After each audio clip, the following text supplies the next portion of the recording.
Taranja volleyball nankalaza ny fahadimy taona ny hery zareo amin'ny gendarmerie nasionaly ka anisy ny faninanana izay nikarakarain'izy ireo nandritra ny herinandro izay nanasany kleba maro teto Antananarivo sy ny kleba avy any amin'ny Nosy La Réunion omaly no nitaterahana ny famaranana rehetra ka famaranana telo tamin'izany ho an'ny SCAD senior lehilahy sy ny minime zazalahy dia lasan'ny gendarmerie avokoa.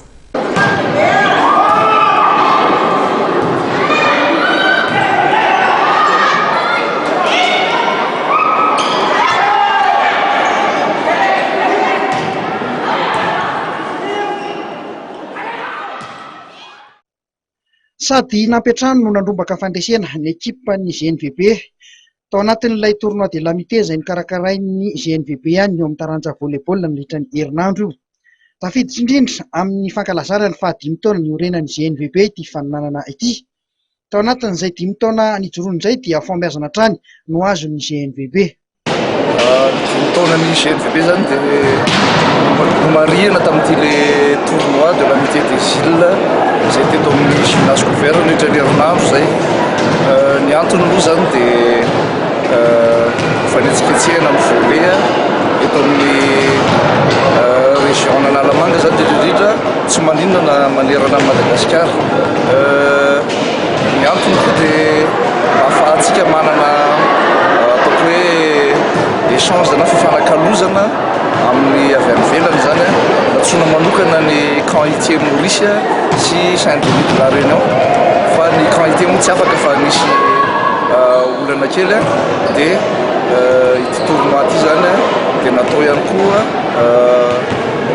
anampiana ireo ankizy mba ho tia ny volleyball zany hoe raha fantatrao dia manana école de volleyball ny GNVB dia ahafahan'ireo ankizy zany mandritra ny fialan-tsasatra ohatran'izao pratiquer-ny volleyball mandritra mba fotoana lavalava dia mba ahafahan'jareo mitisy ataoko hoe mba afaka manana tsara maîtrise ny volleyball.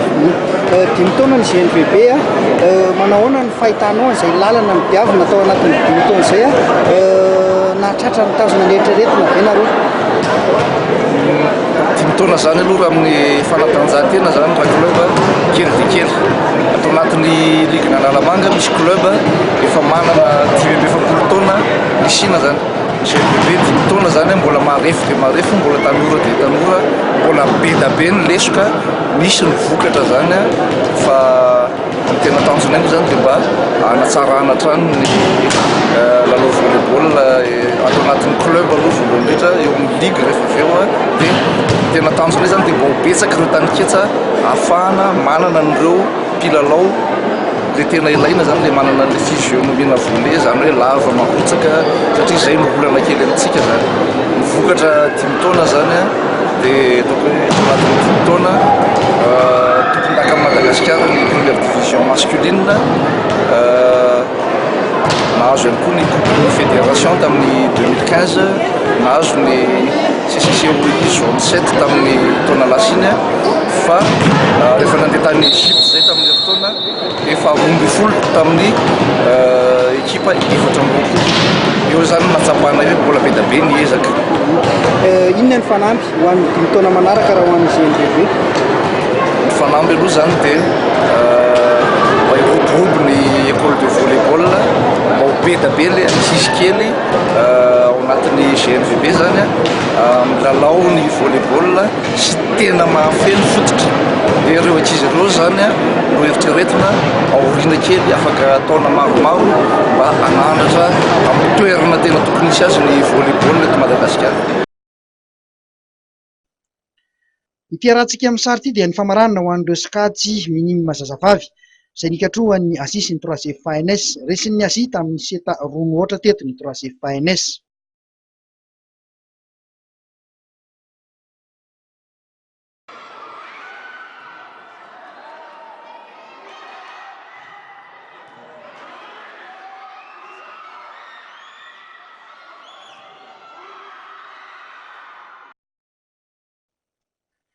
Teo amin'ny SCAD minime zazalahy dia nazava ihany koa ny fandresen'ny GNVB manao akanjo fotsy amin'ny sary, nanoloana ny Afa manao akanjo mena. Seta roa nohatra teto no nivoahan'ny GNB Mpandresy, 7-20 no 7-20, 5-20 no 3-20.